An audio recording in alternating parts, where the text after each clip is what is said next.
Hi hello ಎಲ್ರಿಗೂ ನಮಸ್ಕಾರ. KGF chapter 2 ಆದಮೇಲೆ ಯಶ್ ಅವರ ಸ್ಟಾರ್ಡಮ್ ಅಥವಾ ಲೆವೆಲೇ ಚೇಂಜ್ ಆಗಿದೆ.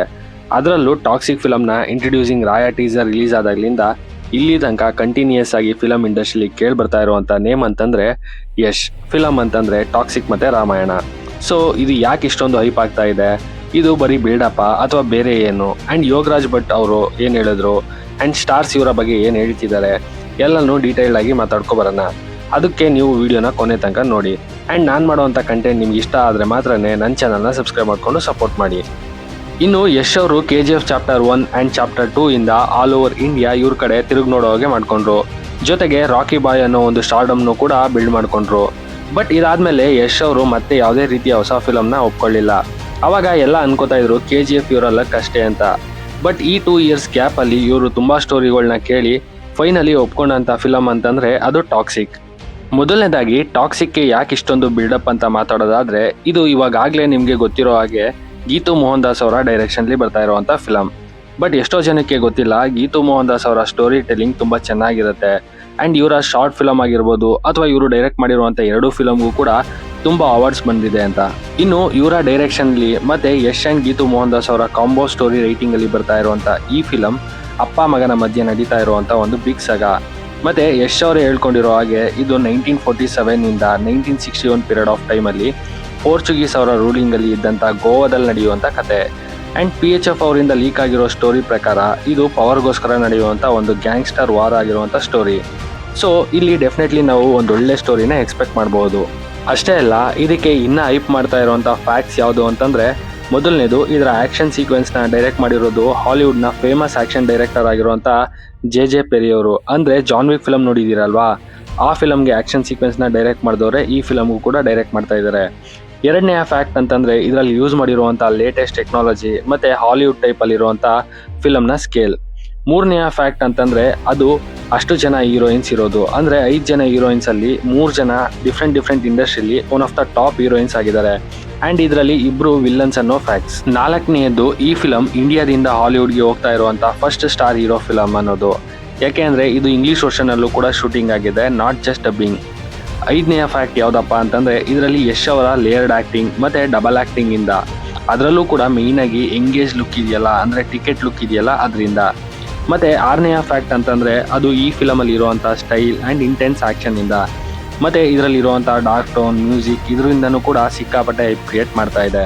ಹಾಗೆ ಯಶ್ ಅವರು ಸಿನಿಮಾಕಾನಲ್ಲಿ ರಿವೀಲ್ ಮಾಡಿದಂಥ ಟಾಕ್ಸಿಕ್ನ 9 ಮಿನಿಟ್ ಕ್ಲಿಪ್ ಪ್ರೆಸೆನ್ಸ್ ಕೂಡ ತುಂಬ ಯೂಜ್ ನ್ಯೂಸ್ ಆಗಿತ್ತು. ಯಾಕೆ ಅಂದರೆ ಇದರಲ್ಲಿ ಗ್ಲೋಬಲ್ ಆಡಿಯನ್ಸ್ ಮುಂದೆ ಕನ್ನಡ ಸ್ಟಾರ್ ಶೈನ್ ಆಗಿದ್ರು. ಮತ್ತು ಈ ವರ್ಷ ಇಂಡಿಯಾದಿಂದ ಸಿನಿಮಾಕಾನ್ಗೆ ಹೋದಂಥ ಓನ್ಲಿ ಆ್ಯಕ್ಟರ್ ಇವರು. ಸೊ ಇದೊಂದು ಬಿಗ್ ಸ್ಟೆಪ್. ಇನ್ನು ಯಶ್ ಅವರ ರಾಮಾಯಣ ಫಿಲಮ್ನ ಬಗ್ಗೆ ಮಾತಾಡೋದಾದರೆ, ನಿಮ್ಗೆಲ್ಲರಿಗೂ ಗೊತ್ತಿರೋ ಹಾಗೆ ಇವರು ಇದರಲ್ಲಿ ರಾವಣನ್ ಕ್ಯಾರೆಕ್ಟರ್ನ ಮಾಡ್ತಾ ಇದ್ದಾರೆ. ಫಸ್ಟ್ ಆಫ್ ಆಲ್ ಯಶ್ ಅವರು ಈ ರಾವಣನ್ ಕ್ಯಾರೆಕ್ಟರ್ ಮಾಡ್ತಾ ಇರೋದೇ ಒಂದು ದೊಡ್ಡ ಬೋಲ್ಡ್ ಡಿಸಿಷನ್.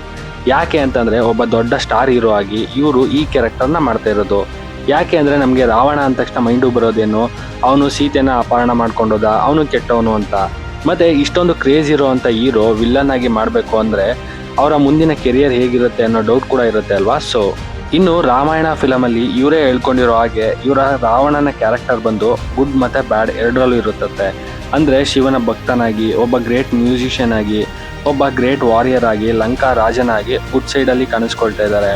ಹಾಗೆ ತನ್ನ ವೈಲೆಂಟ್ ಡಿಸಿಷನಿಂದ, ಸೀತಾ ಅಪಹರಣದಿಂದ ಬ್ಯಾಡ್ ಸೈಡಲ್ಲೂ ಕೂಡ ಕಾಣಿಸ್ಕೊಳ್ತಾ ಇದ್ದಾರೆ ಅಂತ ಹೇಳ್ಕೊಂಡಿದ್ದಾರೆ. ಮತ್ತು ಈ ಫಿಲಮಲ್ಲಿ ಯಶ್ ಅವರ ರಾವಣನ ಆ್ಯಕ್ಟಿಂಗ್ನ ನೋಡಿ ಶಾಕ್ ಆಗಿದ್ದೀನಿ ಅಂತ ವಿಶ್ವಾಮಿತ್ರ ಕ್ಯಾರೆಕ್ಟರ್ ಮಾಡಿದಂಥ ಅಜಿಂಕ್ಯ ಅವರು ಕೂಡ ಹೇಳ್ಕೊಂಡಿದ್ದಾರೆ. ಹಾಗೆ ನಮಿತ್ ಮಲ್ಹೋತ್ರಾ ಅವರು ಮಾತಾಡಿ ಯಶ್ ಅವ್ರನ್ನ ಬಿಟ್ಟು ಬೇರೆ ಯಾರೂ ಕೂಡ ಈ ಕ್ಯಾರೆಕ್ಟರ್ಗೆ ಅಷ್ಟು ಸೂಟ್ ಆಗ್ತಾ ಇರಲಿಲ್ಲ ಅಂತ ಕೂಡ ಹೇಳಿದ್ದಾರೆ. ಅಂದರೆ ಇವರ ಪವರ್ಫುಲ್ ಕ್ಯಾರೆಕ್ಟರ್ ಇದರಲ್ಲಿ ಹೇಗಿರುತ್ತೆ ಅಂತ ತಿಳ್ಕೊಳ್ಳಿ. ಇನ್ನು ಯಶ್ ಅವ್ರಿಗೆ ಯಾಕೆ ಇಷ್ಟೊಂದು ಬಿಲ್ಡಪ್ ಅಂತ ನೋಡೋದಾದರೆ, ಇವರು KGF ಫಿಲಮ್ ರಿಲೀಸ್ಗೂ ಮುಂಚೆ ಇವರು ಕೂಡ one of the normal star in Sandalwood. But ಇವರು KGF ಮಾಡಬೇಕಾದ್ರೆ KGFನ ಪಾರ್ಟ್ 1 ಆ್ಯಂಡ್ ಪಾರ್ಟ್ 2 ಆಗಿ ಮಾಡೋಣ, ಆ್ಯಂಡ್ ಇದನ್ನು ಪ್ಯಾನ್ ಇಂಡಿಯಾ ಫಿಲಮ್ ಆಗಿ ಮಾಡೋಣ, ಮತ್ತು ಕನ್ನಡ ಇಂಡಸ್ಟ್ರಿಲೂ ಕೂಡ ಒಳ್ಳೆ ಪೊಟೆನ್ಷಿಯಲ್ ಇದೆ ಅಂತ ತೋರಿಸೋಣ ಅಂತ ಪ್ರಶಾಂತ್ ನೀಲ್ ಅವ್ರನ್ನ ಮತ್ತು ಹೊಂಬಾಲೆ ಪ್ರೊಡಕ್ಷನ್ ಅವ್ರನ್ನ ಕನ್ವಿನ್ಸ್ ಮಾಡಿದ್ದು ಇವರೇ. ಸೊ ದ ಫಸ್ಟ್ ವಿಷನ್ ಅಥವಾ ಸ್ಟೆಪ್ ಅಲ್ಲಿಂದನೇ ಶುರುವಾಗಿದ್ದು. ಅದಾದಮೇಲೆ ಕನ್ನಡ ಫಿಲಮ್ ಇಂಡಸ್ಟ್ರಿಲಿ ಫಸ್ಟ್ 100 crore ಅಥವಾ ಫಸ್ಟ್ 200 crore ಮಾಡಿದಂಥ ಫಿಲಮ್ ಅಂತಂದರೆ ಅದು ಯಶ್ ಅವ್ರದ್ದು. ಇನ್ನು ಆಲ್ ಓವರ್ ಇಂಡಿಯಾದಲ್ಲಿ 5 ಮೇಯ್ನ್ ಇಂಡಸ್ಟ್ರಿಲಿ, ಅಂದರೆ ಕನ್ನಡ ಇಂಡಸ್ಟ್ರಿ, ಹಿಂದಿ ಇಂಡಸ್ಟ್ರಿ, ತೆಲುಗು, ಮಲಯಾಳಂ, ತಮಿಳ್ ಇಂಡಸ್ಟ್ರಿಲಿ 1000 crore ಕ್ರಾಸ್ ಮಾಡಿರುವಂಥ ಫಿಲಮ್ ಇರುವಂಥ ಇಂಡಸ್ಟ್ರಿ ಅಂತಂದರೆ ಅದು ಹಿಂದಿ, ತೆಲುಗು ಆ್ಯಂಡ್ ಕನ್ನಡ ಅಷ್ಟೇ. ಇನ್ನು ಕನ್ನಡ ಇಂಡಸ್ಟ್ರಿಲಿ 1000 crore ಫಿಲಮ್ ಅಂತಂದ್ರೆ ಅದು ಯಶ್ ಅವರ KGF ಚಾಪ್ಟರ್ 2 ಮಾತ್ರನೇ. ಸೊ ಇವರ ಒಂದು ಸ್ಟೆಪ್ಪಿಂದ ಅಥವಾ ವಿಷನಿಂದ ಸ್ಯಾಂಡಲ್ವುಡ್ ಒಂದು ಸ್ಟೆಪ್ ಮುಂದೆ ಹೋಗಿದೆ. ಹಾಗಂತ ನಾನು ಇಲ್ಲಿ ಬೇರೆ ಯಾವುದೇ ರೀತಿ ಸ್ಟಾರ್ಸ್ನ ಲೋ ಆಗಿ ಮಾತಾಡ್ತಾ ಇಲ್ಲ. ಇಲ್ಲಿ ಜಸ್ಟ್ ಯಶ್ ಅವರ ಈ ವಿಷನಿಂದ ಕನ್ನಡ ಇಂಡಸ್ಟ್ರಿಗೆ ಸ್ವಲ್ಪ ಜಾಸ್ತಿ ರೆಕಗ್ನೈಸೇಷನ್ ಸಿಕ್ಕಿದೆ ಅನ್ನೋದು ನನ್ನ ಅನಿಸಿಕೆ. ಮತ್ತೆ ಯಶ್ ಅವರು ಒಂದು ಈವೆಂಟಲ್ಲಿ ಹೇಳಿದ್ರು ಅಲ್ವಾ, ಕನ್ನಡ ಇಂಡಸ್ಟ್ರಿನ ನಾವು ನೆಕ್ಸ್ಟ್ ಲೆವೆಲಲ್ಲಿ ತೊಗೊಂಡೋಗ್ತೀವಿ ಅಂತ.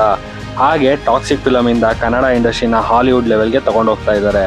ಸೊ ಯಶ್ ಅವರ ಈ ವರ್ಕ್ಗೆ ಡೆಫಿನೆಟ್ಲಿ ಆ ಬಿಲ್ಡಪ್ ಬೇಕು ಅಂತ ಅನ್ನಿಸ್ತಾ ಇದೆ. ಇನ್ನು ಇವರ ಬಗ್ಗೆ ಮಾತಾಡಿದಂಥ ಯೋಗರಾಜ್ ಭಟ್ ಅವರು ಯಶ್ ಅವ್ರಿಗೆ ಇವಾಗ ಸದ್ಯಕ್ಕೆ ರಾಜಯೋಗ ನಡೀತಾ ಇದೆ. ಇವಾಗ ಅವರು ಯಾವ ಫಿಲಮ್ ಮಾಡಿದ್ರು ಕೂಡ ಕೋಟಿ ಕಲೆಕ್ಷನ್ ಆಗುತ್ತೆ. ಹಾಗೆ ಟಾಕ್ಸಿಕ್ ಫಿಲಮ್ ಈಗ ರಿಲೀಸ್ ಆದರೆ ಅದು ಡೆಫಿನೆಟ್ಲಿ 3000 ಕೋಟಿ ಕಲೆಕ್ಷನ್ ಮಾಡುವಂಥ ಚಾನ್ಸಸ್ ಇದೆ ಅಂತ ಹೇಳಿದ್ದಾರೆ. ಅಷ್ಟೇ ಅಲ್ಲ, ಯಶ್ ಅಂತ ಒಬ್ಬ ಒಳ್ಳೆ ಆ್ಯಕ್ಟರ್ ನಮ್ಮ ಕನ್ನಡ ಇಂಡಸ್ಟ್ರಿಯಿಂದ ಹೊರಹೊಮ್ಮಿದ್ದು ನಮಗೆಲ್ಲರಿಗೂ ಕೂಡ ಹೆಮ್ಮೆ ಆಗುವಂಥ ವಿಷಯ ಅಂತ ಹೇಳ್ಕೊಂಡಿದ್ದಾರೆ. ಮತ್ತು ಯಶ್ ಅವರು ಇಷ್ಟಲ್ಲೇ ಹಾಲಿವುಡ್ ಫಿಲಮಲ್ಲೂ ಹೋಗಿ ಮಿಂಚ್ತಾರೆ. ಆ್ಯಂಡ್ ಇವಾಗಿನ ಜನ್ರೇಷನಲ್ಲಿ ಕನ್ನಡ ಇಂಡಸ್ಟ್ರಿಲಿ ಯಾರೂ ಕೂಡ ಮಾಡಿದಂಥ ಸಾಧನೆನ ಯಶ್ ಅವರು ಮಾಡ್ತಾರೆ ಅಂತ ಹೇಳಿರುವಂಥ ನ್ಯೂಸ್ ವೈರಲ್ ಆಗ್ತಾ ಇದೆ. ಆದರೆ ಇಲ್ಲಿ ಒಂದು ಬೇಜಾರಾಗ್ತಾ ಇರುವಂಥ ವಿಷಯ ಏನು ಅಂತಂದರೆ, ಅದು ನಮ್ಮ ಕನ್ನಡ ಇಂಡಸ್ಟ್ರಿಲಿ ಇರುವಂಥ ಸ್ಟಾರ್ಸ್ ಸ್ವಲ್ಪ ಜನ ಯಶ್ ಅವ್ರಿಗೆ ಕಂಪ್ಲೀಟಾಗಿ ಸಪೋರ್ಟ್ ಮಾಡ್ತಾ ಇಲ್ಲ ಅನ್ನೋದು. ಇದೇ ಬೇರೆ ಇಂಡಸ್ಟ್ರಿಯಿಂದ ಹೀಗೆ ಸಿನಿಮಾಕಾನ್ಗೆ ಹೋಗಿದ್ರೆ ಅಲ್ಲಿರುವಂಥ ಸ್ಟಾರ್ಸ್ ಅಥವಾ ನ್ಯೂಸ್ ಚಾನೆಲ್ ಇವ್ರಿಗೆ ತುಂಬ ಸಪೋರ್ಟಿವ್ ಆಗಿ ಇರ್ತಾ ಇತ್ತು. ಬಟ್ ಇದು ನಮ್ಮಲ್ಲಿ ಆಗ್ತಾ ಇಲ್ಲ ಅನ್ನೋದು ಸ್ವಲ್ಪ ಬೇಜಾರಾಗ್ತಾ ಇದೆ. ಬಟ್ ಪುನೀತ್ ರಾಜ್ಕುಮಾರ್ ಅವ್ರೇನಾದರೂ ಇವಾಗ ಇದ್ದಿದ್ರೆ ಡೆಫಿನೆಟ್ಲಿ ಯಶ್ ಅವ್ರಿಗೆ ಅಥವಾ ಟಾಕ್ಸಿಕ್ ಫಿಲಮ್ಗೆ ಆ್ಯಂಡ್ ಕನ್ನಡ ಫಿಲಮ್ ಇಂಡಸ್ಟ್ರಿಗೆ ಡೆಫಿನೆಟ್ಲಿ ಸಪೋರ್ಟ್ ಮಾಡ್ತಾ ಇದ್ರು ಅಂತ ಅನ್ನಿಸ್ತಾ ಇದೆ. ಮತ್ತು ಈ ಎಲ್ಲ ಪಾಯಿಂಟ್ಸ್ಗಳನ್ನು ನೋಡಿದಂಥ ನಿಮಗೆ ಯಶ್ ಅವ್ರಿಗೆ ಅಥವಾ ಯಶ್ ಅವರ ಟಾಕ್ಸಿಕ್ ಫಿಲಮ್ಗೆ ಇಷ್ಟು ಹೈಪ್ ಅಥವಾ ಬಿಲ್ಡಪ್ ಬೇಕಾ ಬೇಡವಾ, ಆ್ಯಂಡ್ ನಮ್ಮ ಕನ್ನಡ ಇಂಡಸ್ಟ್ರಿ ಯೂನಿಟಿ ಬಗ್ಗೆ ನಿಮ್ಮ ಅನಿಸಿಕೆ ಅಭಿಪ್ರಾಯ ಏನು ಅನ್ನೋದನ್ನು ಕಮೆಂಟ್ ಮಾಡಿ ಅಂತ ಹೇಳ್ತಾ ನನ್ನ ಈ ವಿಡಿಯೋನ ಕ್ಲೋಸ್ ಮಾಡ್ತಾ ಇದ್ದೀನಿ. ನಿಮಗೆ ಈ ವಿಡಿಯೋ ಇಷ್ಟ ಆಗಿದ್ದರೆ ಲೈಕ್ ಮಾಡಿ, ಶೇರ್ ಮಾಡಿ. ಹಾಗೆ ಮತ್ತಷ್ಟು ಫಿಲಮ್ ರಿಲೇಟೆಡ್ ಅಪ್ಡೇಟ್ಗಾಗಿ ನನ್ನ ಚಾನಲ್ನ ಸಬ್ಸ್ಕ್ರೈಬ್ ಮಾಡ್ಕೊಳ್ಳಿ. Thanks for watching this.